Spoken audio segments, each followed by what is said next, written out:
past just directors and actors, now we're in behind the scenes and everything that actually makes the production work. And I do mean work. And I talk about this group, that is what they do. And I'm very excited to have us together because we never get together. And we all come from very different background experiences, some of us formal, some of us very informal, and it along the way. So just to introduce you, Steve. Yeah, hi, Steve Wilson.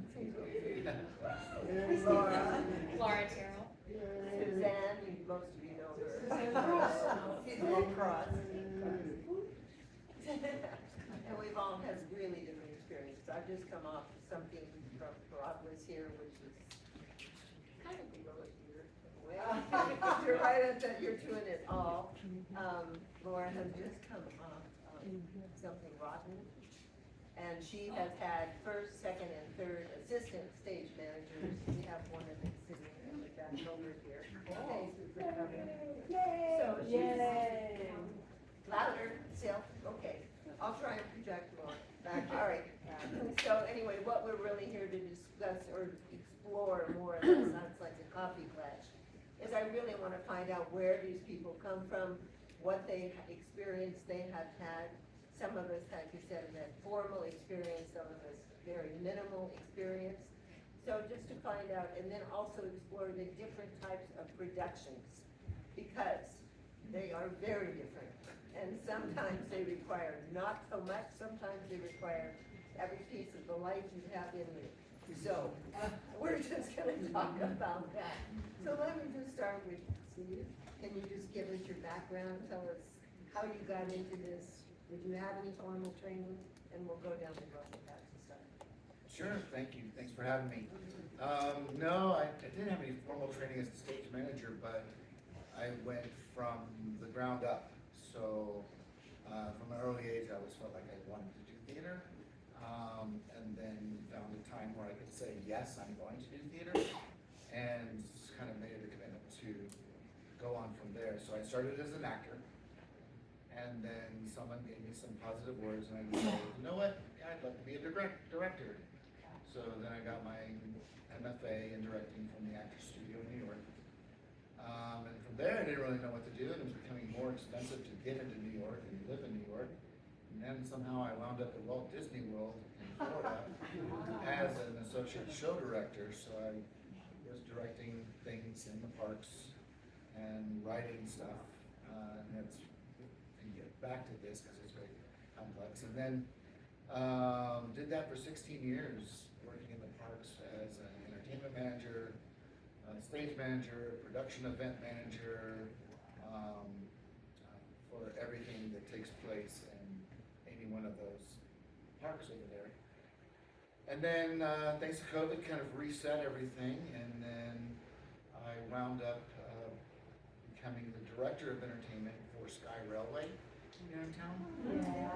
Before it started running. So I helped create all of those programming that they're doing, and I used to utilize Exodus, which was an interesting thing to create theater on a train. I mean, that was a wonderful thing that April and I sat down with. How do we do this? What can you, how? And Exodus being Exodus, delivered 1,000%.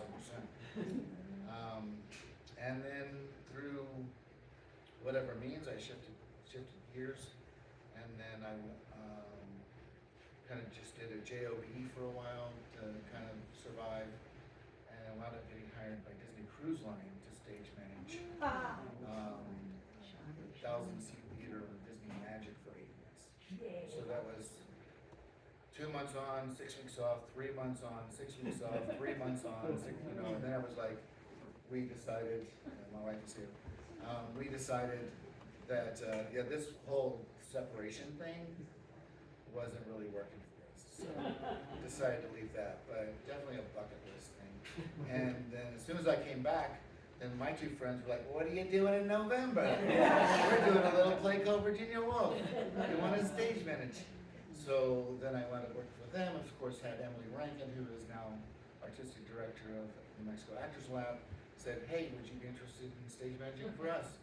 So then I went into two other productions. I did Bike America and Subtle Kind of Murder for Actors Lab at there, and then now I'm fortunate enough to be doing production for New Mexico School of the Arts.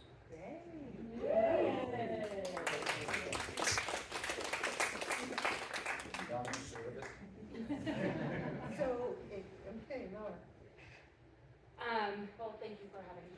You are so So I got into theater back in middle school, acting as well. Got to college, knew I wanted to major in theater, not quite sure what aspect of theater I wanted to be in. The first show that we did was Cabaret. I do not sing, and I do not dance. So the stage manager asked me if I wanted to do pops. I said, great, I love it. The ASM on that show wasn't too interested in actually being the ASM, so I kind of informally stepped in and learned from still a very good friend of mine, Jamie Toma. That's how I got into stage management, and I never looked back.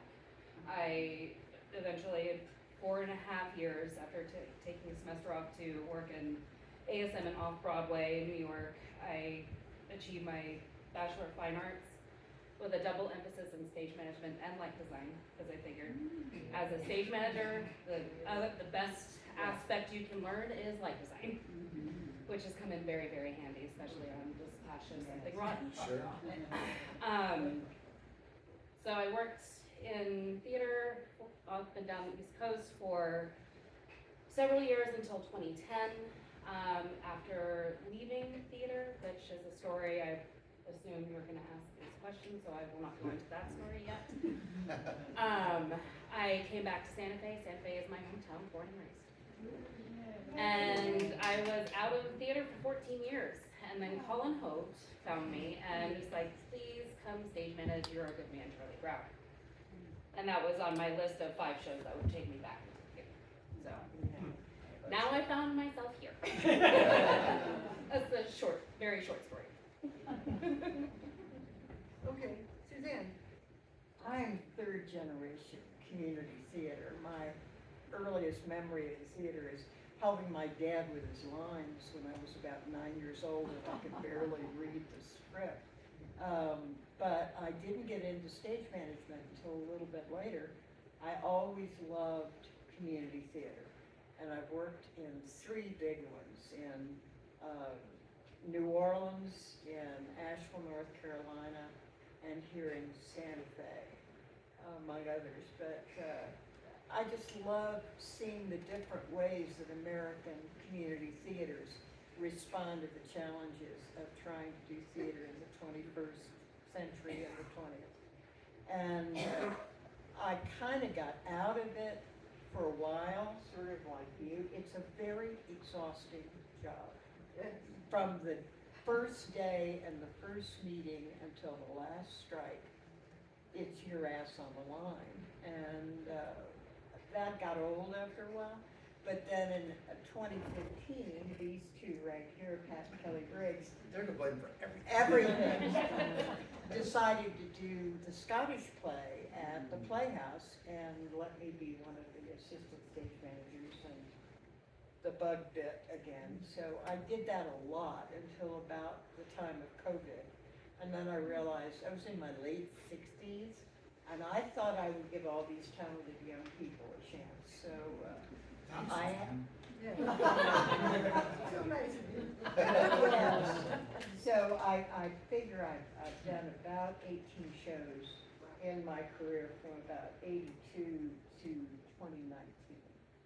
And went out with the first Shakespeare in the Garden, which we did in 2019. And I've been working on other stuff ever since. So let's get into, I think just what, in the most recent productions that you've done, what have been, how much of the full range, let's talk about what is the full range of the stage manager? Let's just start there, because depending on where you are, you may have to do every single thing yourself, from making the props, to bringing props, to being there from the first day of rehearsal, to closing up the theater at night. I mean, literally everything. washing plates and cups for the next day, literally everything, to having other people work with you, Or so, for you, or yeah. for you, so you do not have to do everything yourself. But have you done all those jobs, every single one of them, that a stage manager could do? Yeah, Oh, most yeah. definitely. Yeah, because you guys all know you're there from the first day of auditions until the last day of the show.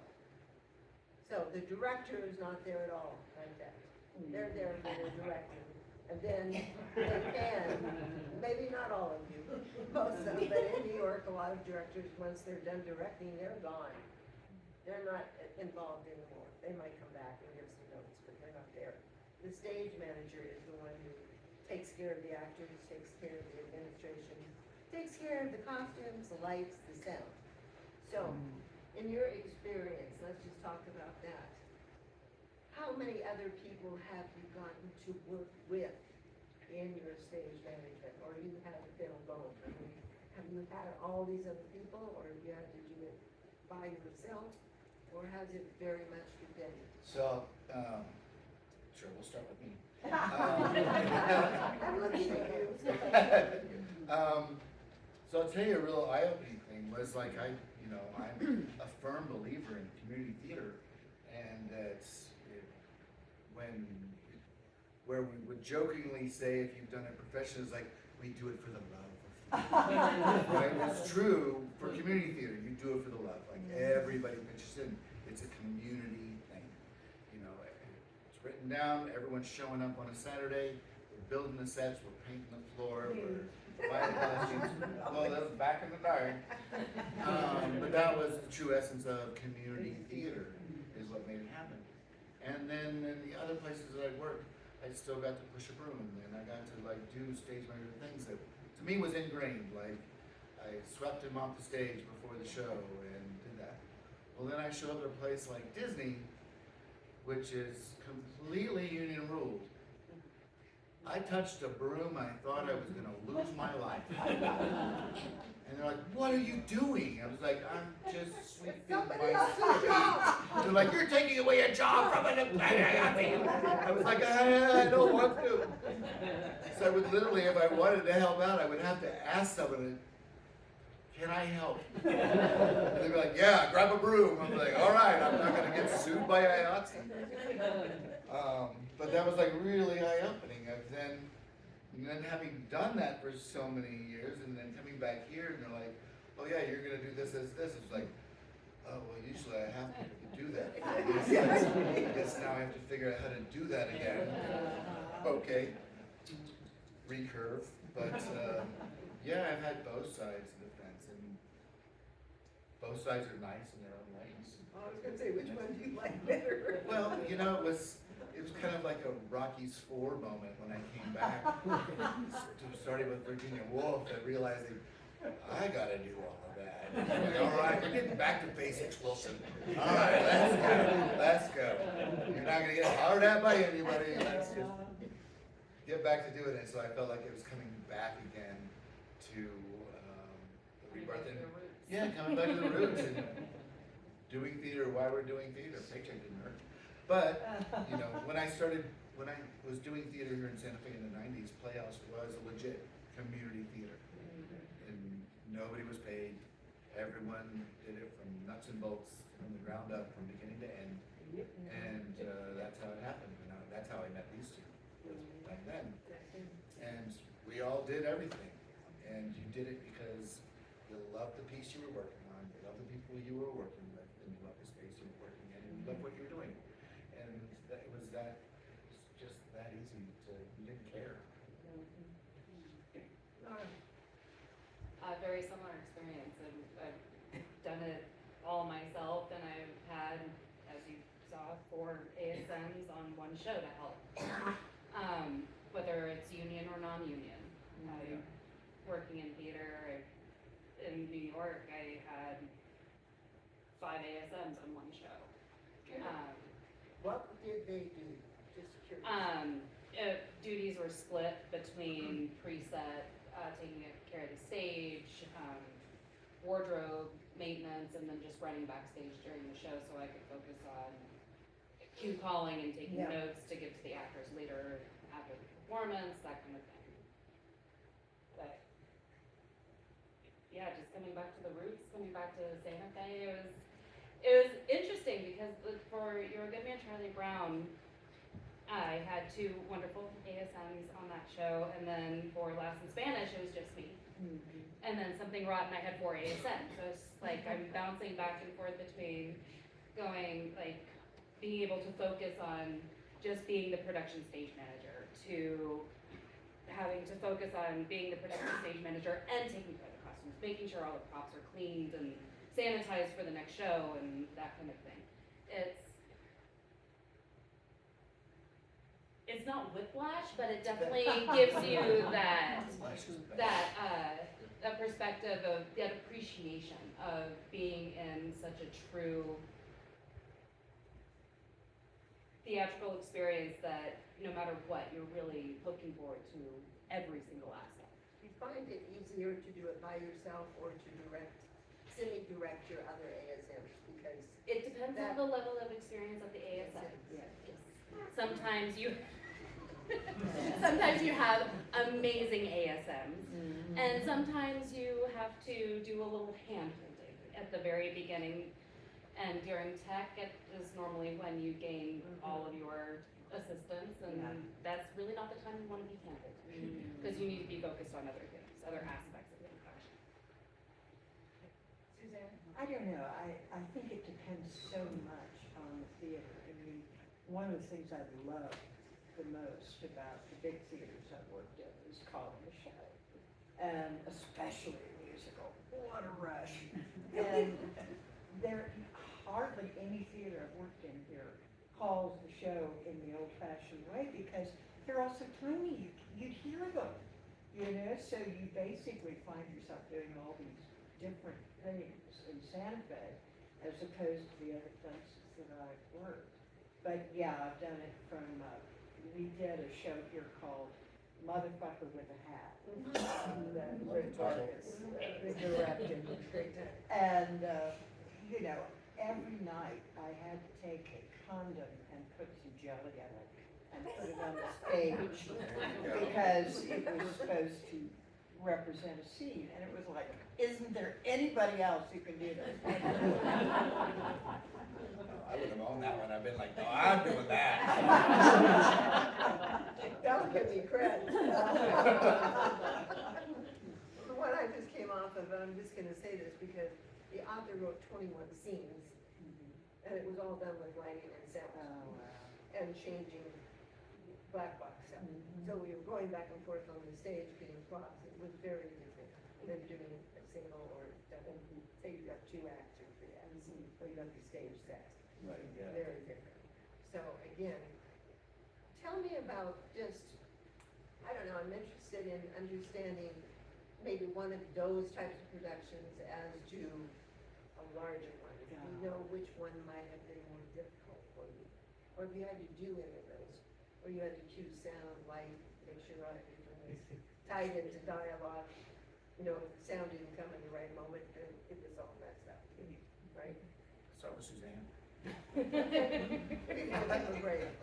didn't know, I think I really preferred the really big shows where I had lighting staff and, you know, all the various staff people to do it. All I had to do was call the warnings and call the cues, and then they worried about everything else. I mean, people have found out with me, I'm not the world's best, like, tech person in some ways, so I did a show for ISC King Lear, and we had 74 sound cues, and we couldn't find anybody to do sound. At the last minute, guess who did sound? Oh, wow. And I worried more about those sound cues because I knew I wasn't very tech savvy than I would have if I'd been calling major musical, you know. So it depends on how many people you've got to help you.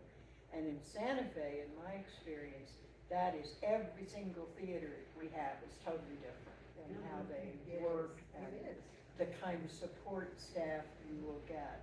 And so it can be more challenging, I think, to do a small production with less backup than to do a big one. I would actually agree with that. Well, good. I know I'm being weird. No, not at all, because as a stage manager, you have to think about all aspects and make sure that all cues are timed out correctly with the actor's action or the music or the action. But when you don't have the people backstage helping run the show, when you don't have the board ops running those cues, you're responsible for literally everything. Yes. And it takes sometimes it can pull focus away from you paying attention to what the actors are doing. It's like if they mess up a line, you're supposed to give a line.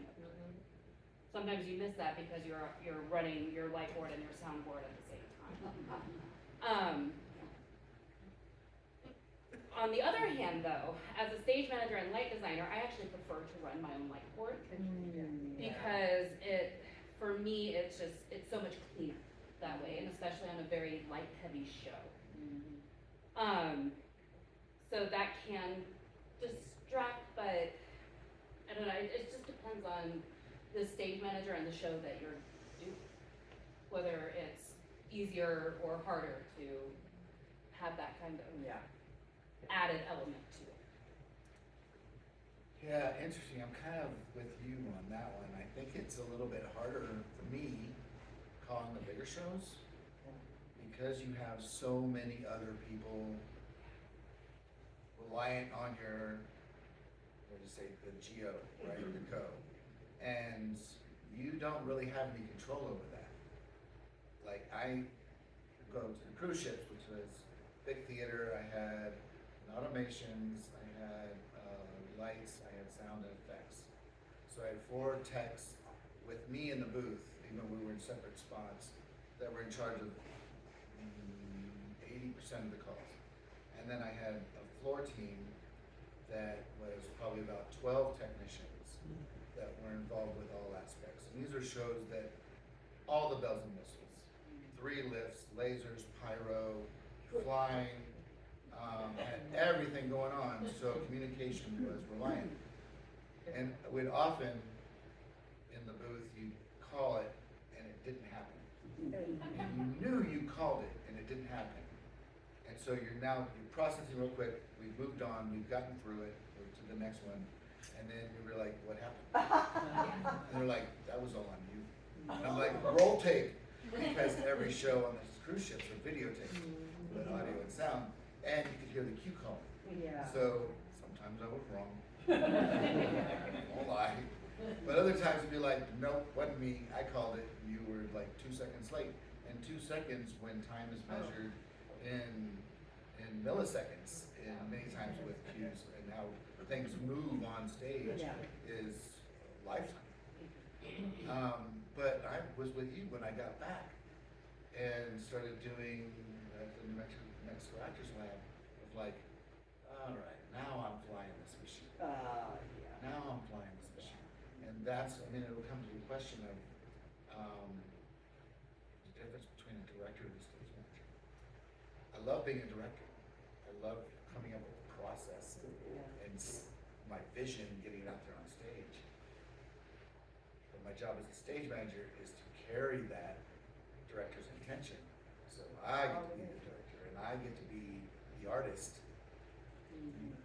tightening up the cues and making sure everything happens at the right time so that the Picasso is complete. Yes. You know? You did ask, what about the relationship between the director and the stage manager. And I find that fascinating because to me it was always just as clear as being in the Army. I was the stage manager, and as you say, we implement the director's vision, but then you have so many things that you have control over. Once the director opens the show, then it's your baby. And it's fun to feel that sense of it's getting tighter, it's getting better, the people are more relaxed, but you can't relax a second because we've all had disasters if we took our eye off the ball and got, I'm just gonna bring this up because it was so, about the actors, how amazing they were, truly. And I would have died otherwise. But there was a scene in one of the last shows where there's somebody back here who calls out to the actor 3 times over a page and a half of script. He didn't do it at all. Not at all. And there's all this dialogue in between these lines, he didn't do it at all. And you know, they just picked up as though it had never happened and went on. And I felt like I had children, and I loved them so much for that. Because there wasn't even a blip. So those things you can be proud of. That's what I'm saying, those little tiny moments, which can make it really Yeah, we love our kids. We love our You kids. know, you see things on the big stage, and something would go wrong, and you just kind of like pull up the popcorn and go like,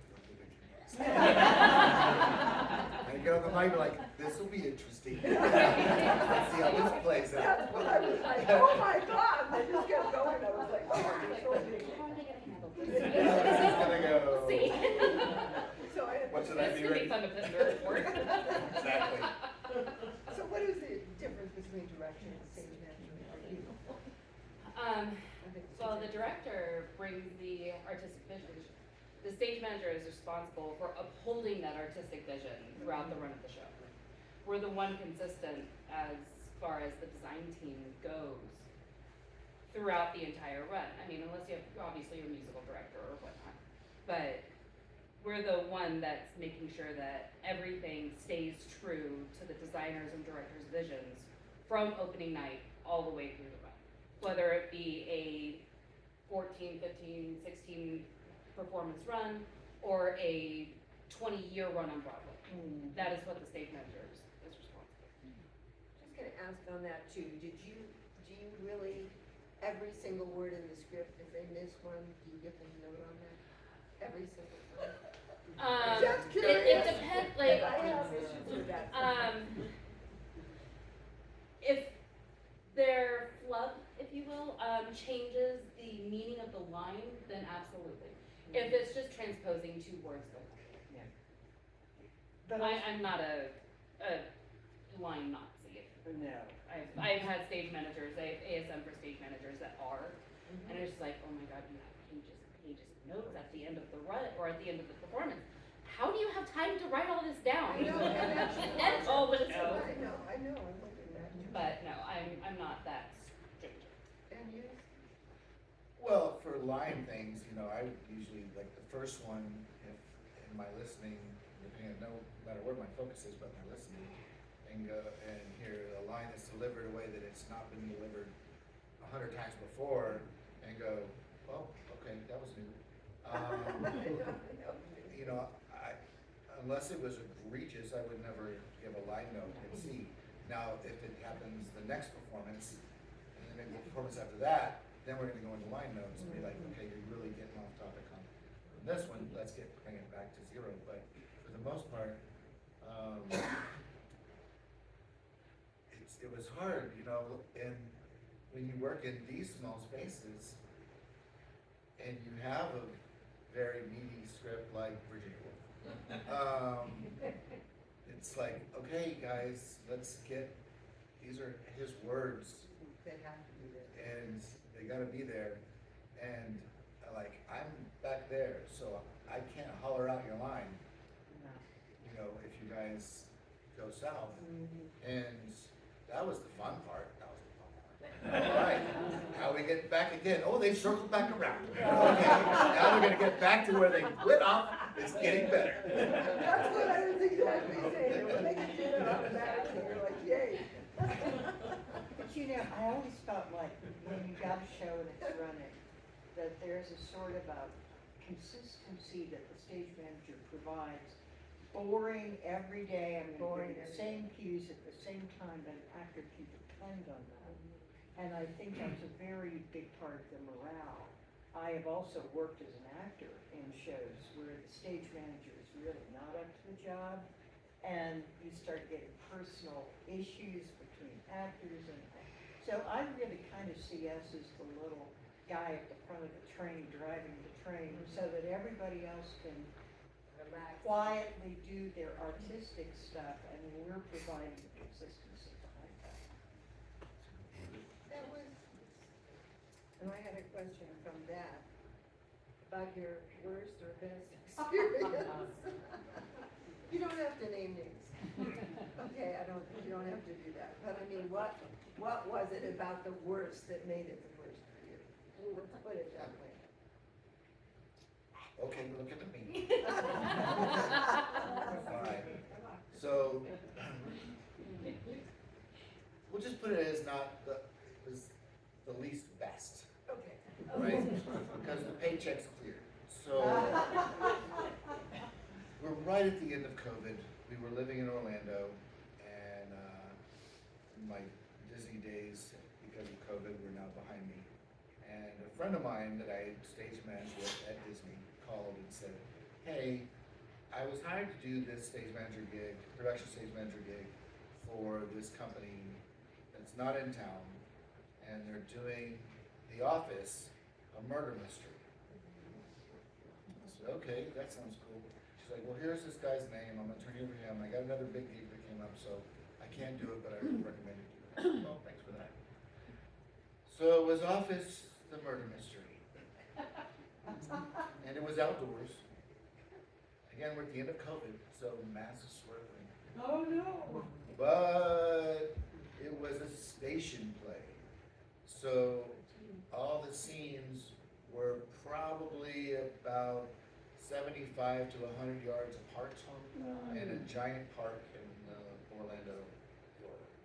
So the actors had to move from spot to spot and interact with other characters from The Office to help solve this mystery. And I guess the audience walked with everyone through the park. And it was July in Orlando.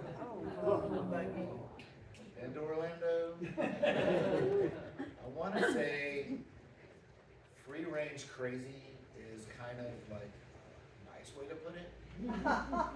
But all the homeless people were out in the park. And then they'd stop to hit up the actors while they're walking from scene to scene. Or they were already ahead and they were hitting up the other people waiting, the actors waiting to do it. So I had to run ahead and kind of homeless clear the park. And sometimes I'd almost get park police involved in situations that were just getting like, I couldn't, and then I had to do the costumes, and I had to take costumes and wash them. That's not a thing I like to do.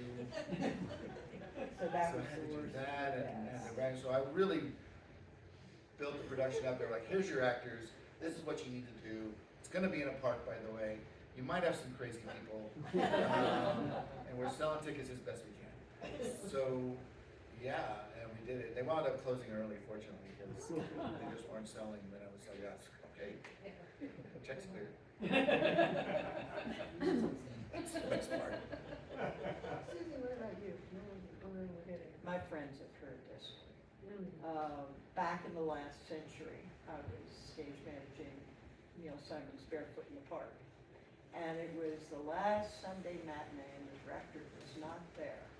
And this gave me a superstition that some of you all have seen me do to this day. I was talking to an actor backstage about half an hour before show, and I said the name of the Scottish play, which of course you're never supposed to do in the theater. And we laughed about it, and I am not kidding when I say within 5 minutes, the light board had gone down. Nobody knew why, but we had no lights for the show. Within about another 5 minutes, I got a phone call from my lead, who had been in a car wreck on the other side of town and had to have someone go and pick him up and bring him to the theater. And I had thought I'd gotten through that. We went up about 15 minutes late, but given all these problems you see, I didn't think that was too bad. And Barefoot in the Park ends with a snow shower coming on stage, and it was all very heartwarming, and the young lovers were back together and everything. And about right after intermission, I found out that the problems with the light board had screwed the snow machine, which was up in the flies about 30 feet up and reached by a sort of a beam that you had to crawl out on. And so I went and got some ivory soap flakes, climbed up and sat there at the end of the show,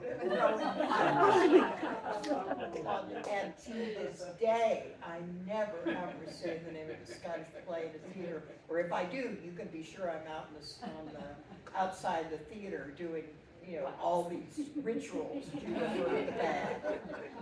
That was definitely the longest show You of never my knew life. what the stage manager had to do to any of it. Now you're gonna bow down when you see that. Well, this is the experience that drove me from theater for 14 years.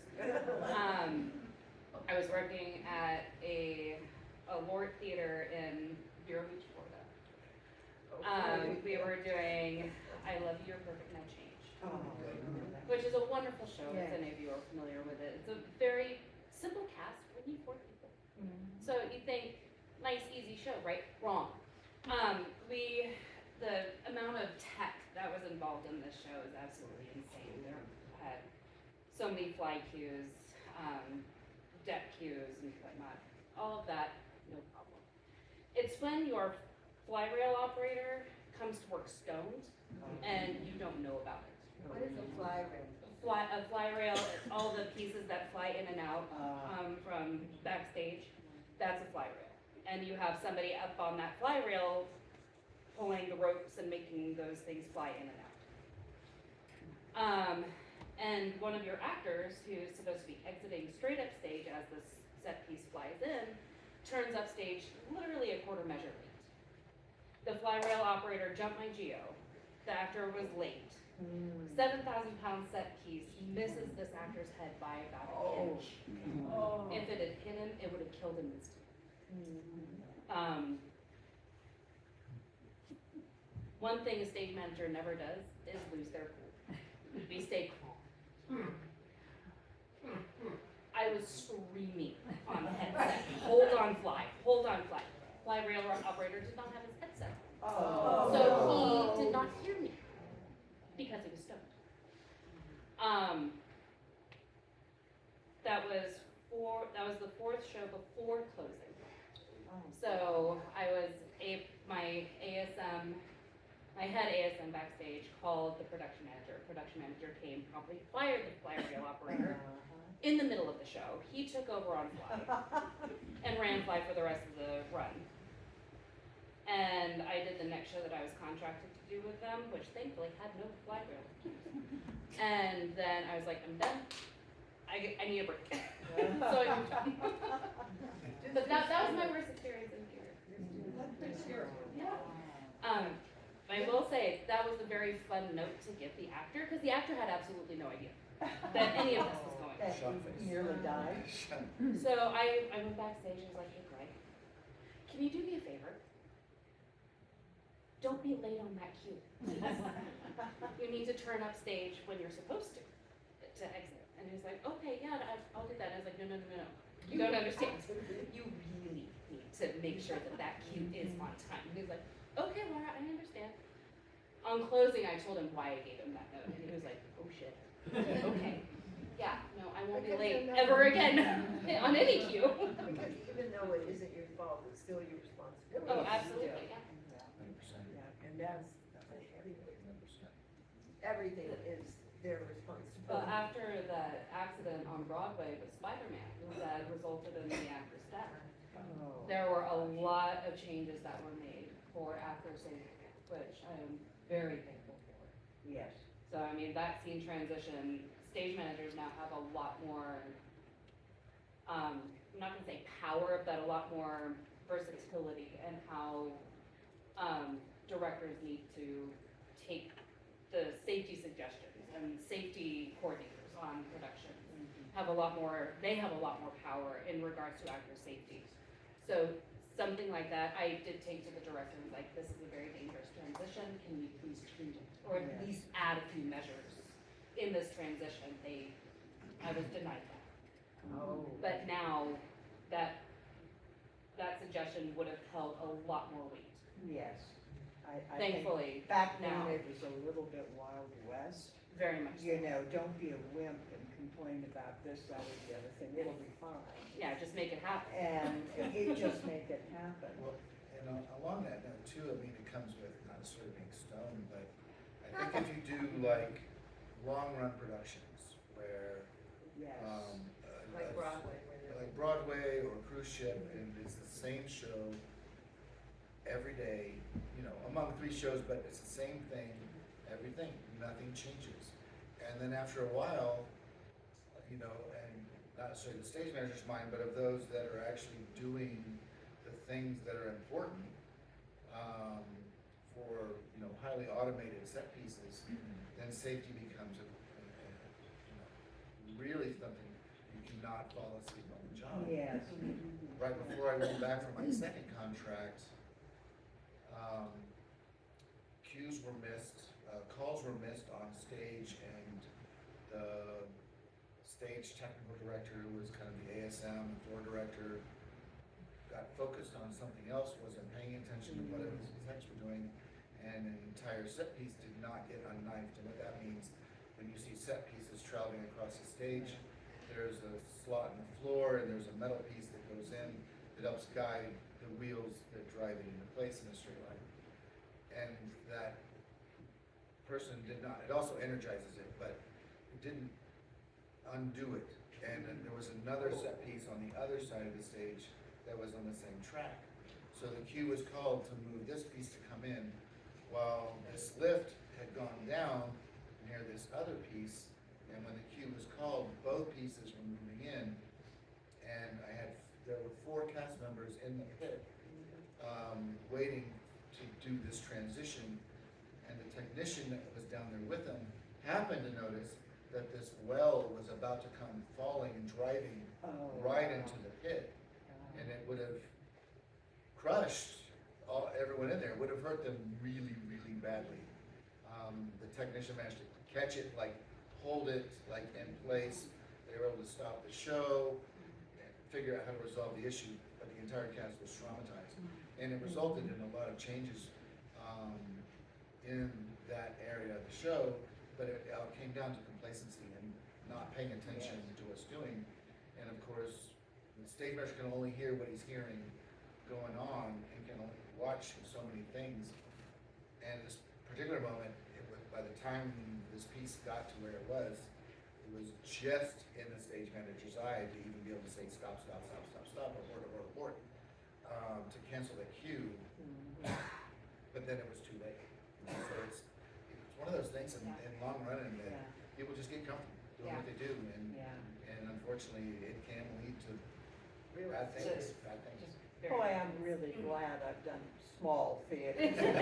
Y'all sound like it's the D-Day invasion. For us at the moment it is. It definitely is. Wow, so, okay, what's been your favorite show to do? Oh, my favorite shows, I will say, like, all the shows I did for the cruise line. Well, okay, and then some park shows too, but having the opportunity, you know, not being an equity stage manager and not having access to all the bells and whistles, you know, in the parks, just kind of give a balance out, is that shows are designed to be 20 minutes long.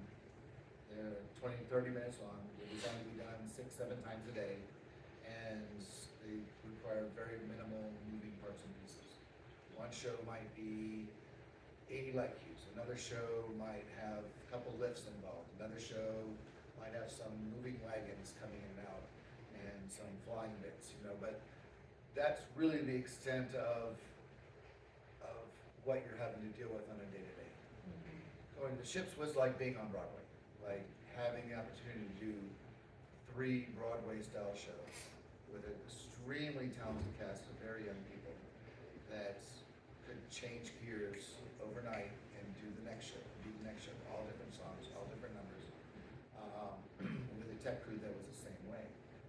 But the level of technology that I got to play with and be a part of and watch to create the Picasso was amazing. Was really a treat to, one, feel entrusted with being able to sit behind the wheel and drive something like that, you know, don't know if you took every show from the ground up, or if you stepped into shows, I've never stepped into it. everything on the cruise ship, you're stepping into it, so you're following a stage manager that's been working with these people for 3 months, and you're picking them up and they're like, who are you?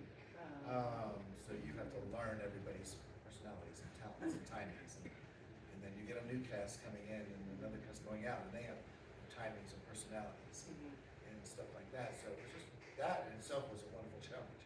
We won't talk about living on a cruise ship. But,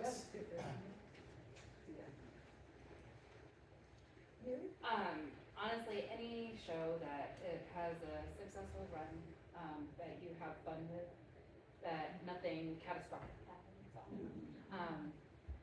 That to me is the best thing about theater. I can't pinpoint one specific show or one specific cast, one specific moment. It's collective. It's the different personalities, the wonderful people you get to meet and work with, the experiences, the bonds, the friendships that come out of it. That to me is the best thing about theater. Everybody knows I love Shakespeare the best, so I've done 4 Shakespeares in my life and loved every moment of it. But for sheer thrills, I think oddly enough, it was Mama Rosie's song in Gypsy.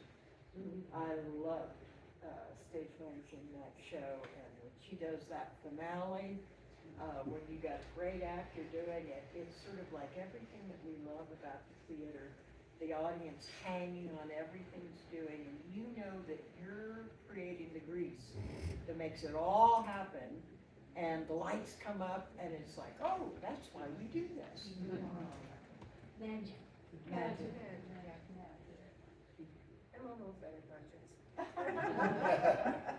I would like to bring up something. Yeah. Have you all ever had, one of your questions, do you think about this?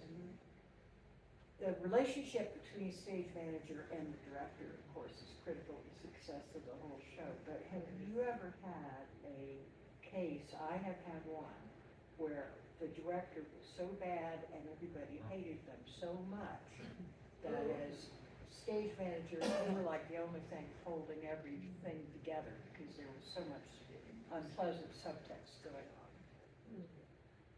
No, it's never happened. I can't say that it has. There have been moments where there was an issue, but those were resolved and everybody moved on in a very copacetic way. Because I was gonna ask about issues that came up during the show, either with an actor or a crew member, or something where it just made things kind of tense for a while. It's only ever happened once, but God, that was awful.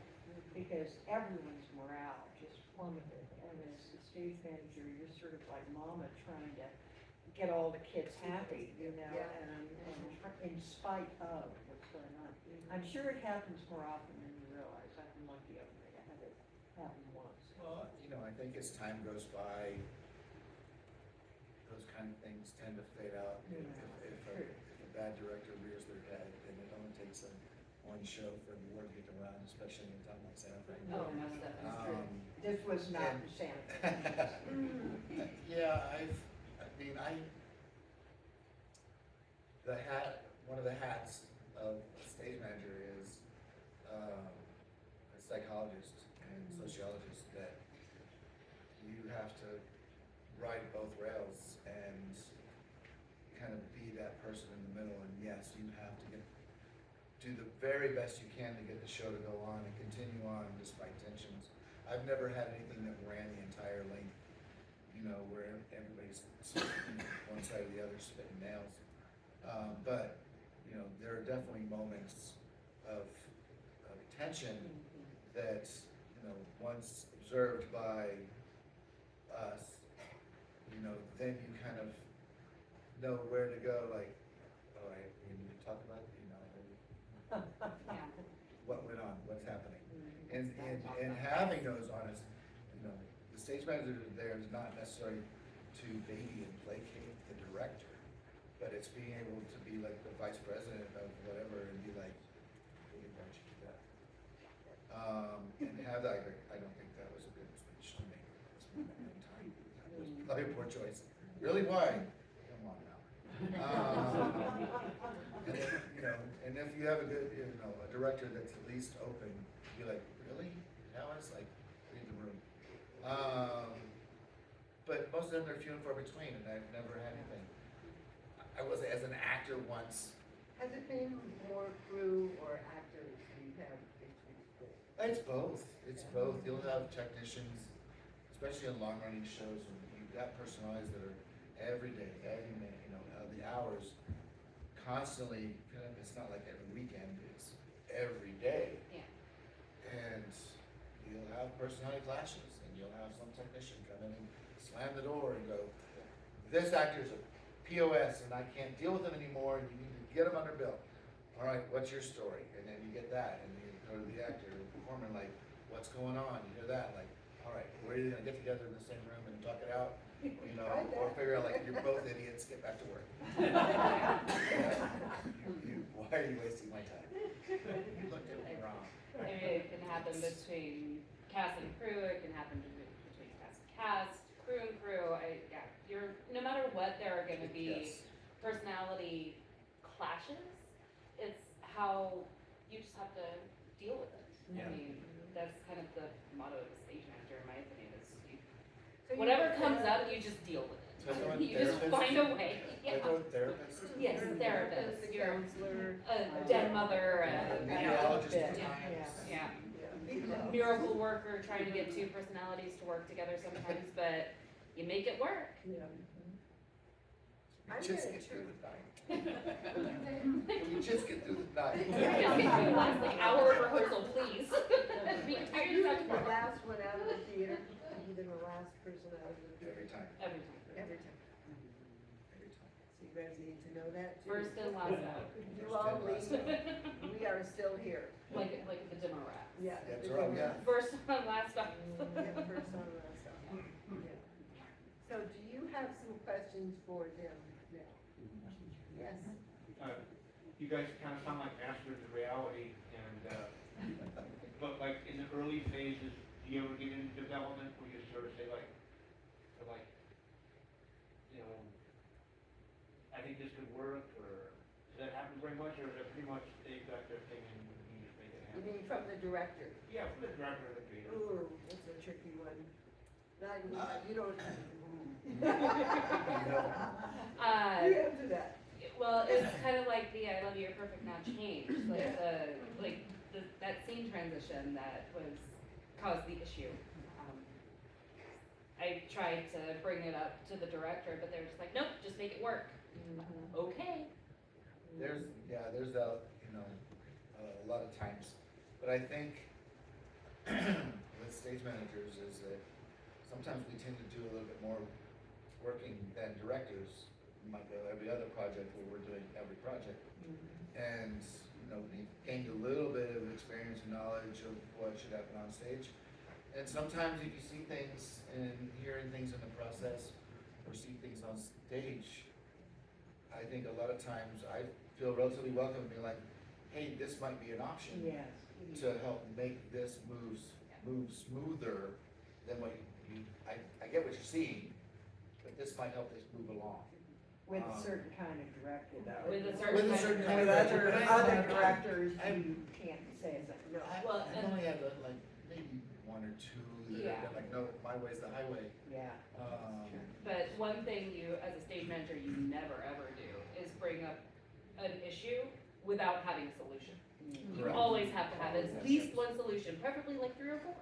Yeah. For the director to pick and choose. It's like, oh, well, I like that one. That one's no good, but we can let's try these 3. Yeah, that's true. We don't ever. You ever always say have to that. present a solution when trying to get them to see an issue. Yeah, it's never not just oh, that's not a great idea. And then not have anything to fix it, because then you're fine. You're right at the ego place. Right. You have to be able to spot the problem and come up with a solution. And fix it. I am curious about the specificity of your contracts. If it's a big show, will it say you're gonna have 4 ASMs and these departments will report to you? And if it's a small show, will it say you have to fill the convent? How specific is it? Or is it such a show that you have no contract? No See, contract. I have hardly ever had a contract Yes. in all of the No shows I've contract. ever done. Now, they've worked with big companies, and I'm sure that they have contracts, Yeah. but I've worked with little theaters, and if you said, excuse me, is that written in my contract? Maybe, They'd roll what? over laughing. We do read the contracts Yeah, very, definitely. very well. I mean, it can be as general as just a simple letter of agreement that says, these are the roles as they pertain, of a stage manager, as they pertain to this theater. Cause every need of a show is different, and sometimes you may not know exactly what need a show has at the time of the contract being written. That will come, a lot of that comes up during rehearsal. There are equity contracts that I have signed that will specifically lay out certain tasks that I would need to do as an ASM and as a stage manager.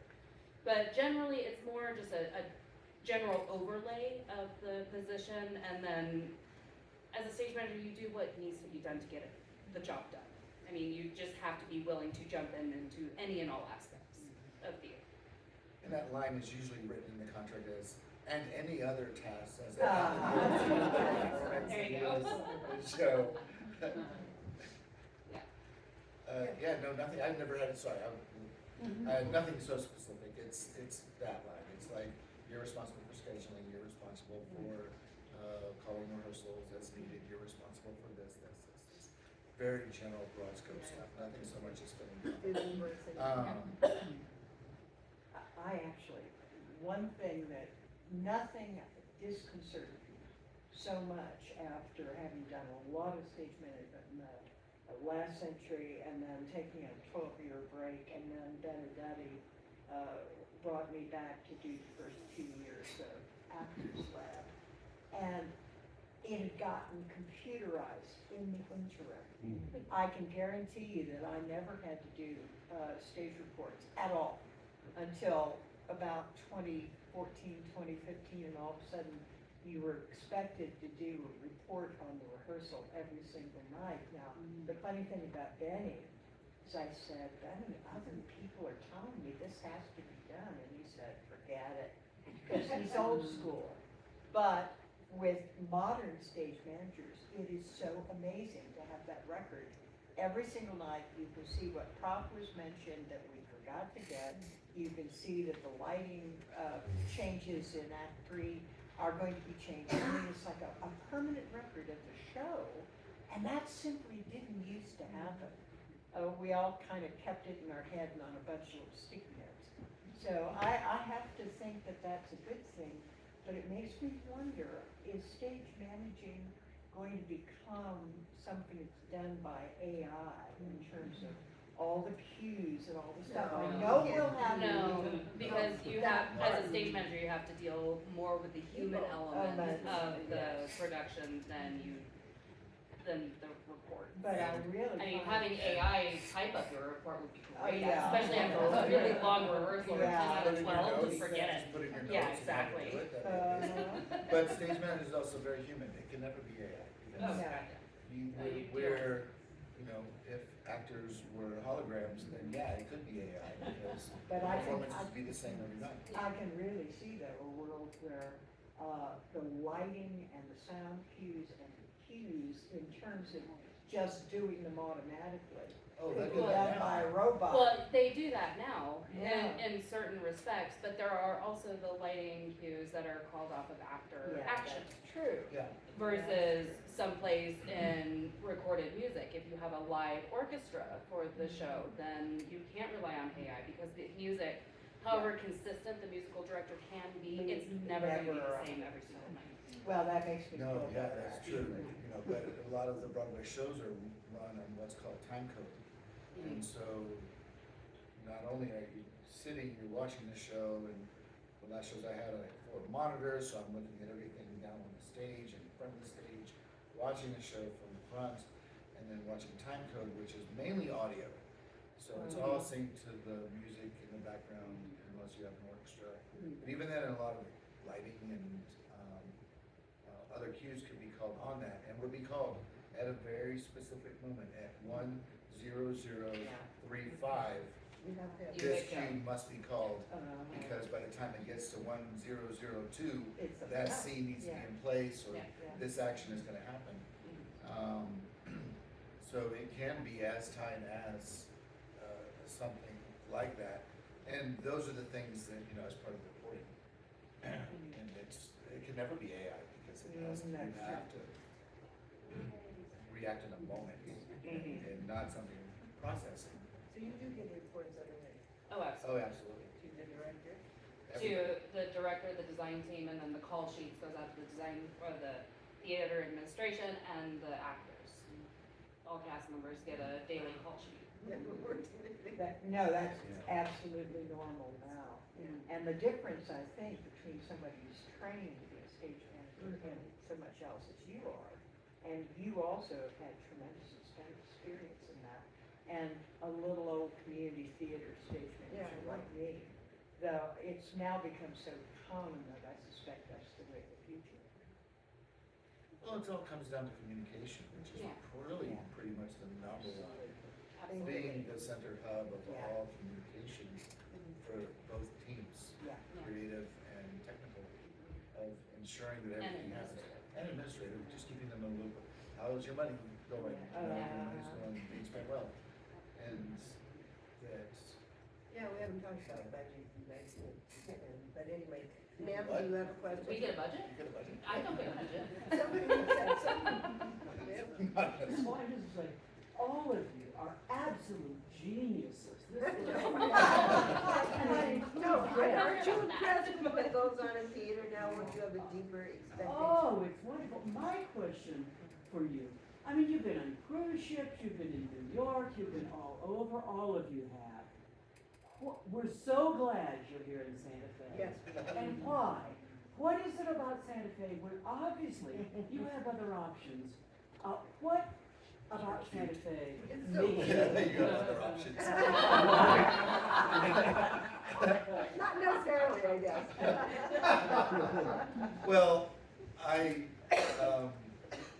would come out here, my family lived up in Los Alamos back in the 80s and 90s, and I would come out and visit and fell in love with Santa Fe and fell in love with my wife. And she's from Los Alamos. So we would come out a lot and visit. And, when you live in Florida for 16, 17 years, and you have a reason to get out. Yeah. But why are we still here? Like, nobody in their state mind. It only took me 2 years. Get the heck out. Did you in Florida? Yep. Oh, jeez. So, yeah, so being able to come back is great. Who doesn't love living in the mountains? And you, Laura? Santa Fe's home. I was born and raised here, no matter where I lived, whether it was in Texas for middle school, high school, college, to New York, to Jersey, to Florida. Santa Fe was always home. I never stopped calling Santa Fe home. My family's here. And both of my parents were here. My mom has since moved to Texas. But, yeah, that's just where I'm happy. Give me my mountains over anything else. Yeah. Well, everybody's been moving back, as you know. Yeah, Doesn't look like when you were a child. Oh, God, no. Or you. almost every single person in my family moved away, and then we came back. It's like, yes, we're gonna go explore the world, but then Santa Fe just has this magnetic energy that exactly. brings us all back. Exactly. But We are very happy. Sue, go ahead. no, I was just going to say, to have as many theaters as we have in Yes. Santa Fe, to have as many opportunities for stage management and all the arts of backstage and front of the stage. I mean, it just astounds me. Where I ever lived comes even close. We have about 26 theaters. And that's People that will leaps, put productions on every year. it's leaps and bounds from where it was. And Oh, you had oh, Saxonville Rep, really? you had Shakespeare in the Park, and you had the Playhouse. And that was pretty That was much pretty much it. Yeah. Those were the three that you counted on to get a theater. Yeah. Coming back and seeing so many groups with companies with so much talent Yeah. behind them was like, all right. And they feed off of each Yeah. other. But I will say one thing, this is my private gripe. A lot of our young stage managers are being tried, and I'm seeing them working at productions, and they don't have the training in the background you all have, No. and we need to do something about it, Well, I'm it not quite used sure to be what. at the college. It used to be at the There was college. actually a course in this, I mean, most of us had kind of books on them. So, yeah, I mean, that's Yeah. true, there was, and you need one. I mean, when you talk about what you have both experienced, wow. You can't learn that just in, doing a small thing. So we are excited, you're here. Yes, Okay. indeed. Happy to be here.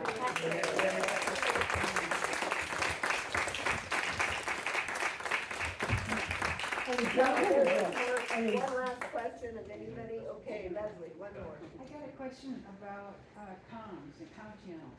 Are you listening on a big show?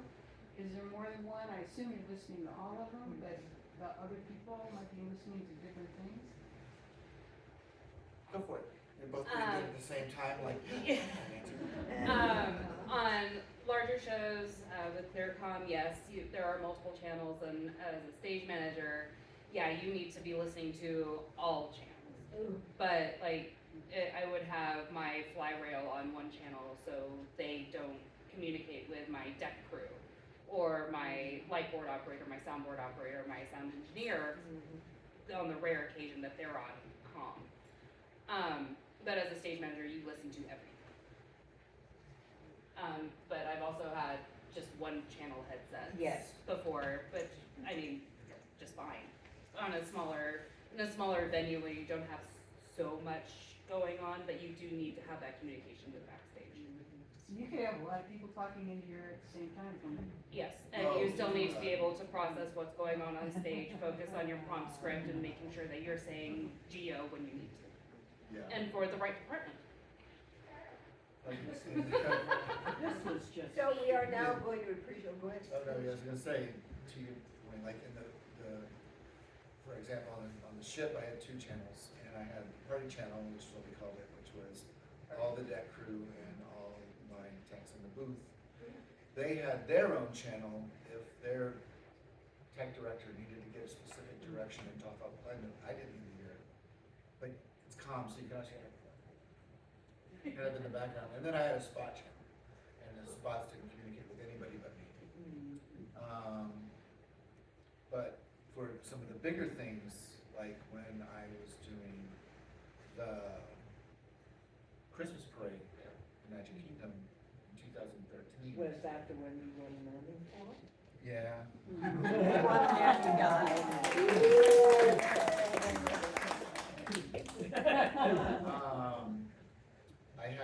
I was in charge of 5 character groups. Cast of half of the cast of the Newsies. 500-piece dance company. And in charge of, Neil Patrick Harris, Lara Terrell, and all these other amazing people. I had them in one ear that I would say like, okay, we need you on set now, we need you over here now, the places, please, start getting ready. And then the other ear, I had the filming crew, so they're yelling at me why this people are late, so I'm Oh, trying to, so like, all night, all day long, it was 2 groups sharing here, so that was very kind of confusing, and it could be, it settled in after a while, but at the beginning it was like, who's talking? TV or tech, I don't know. Wow, right? We so appreciate you guys. Thank Uh-huh. you so much for coming. Thanks for asking us. Thank you for having us. Letting everyone know.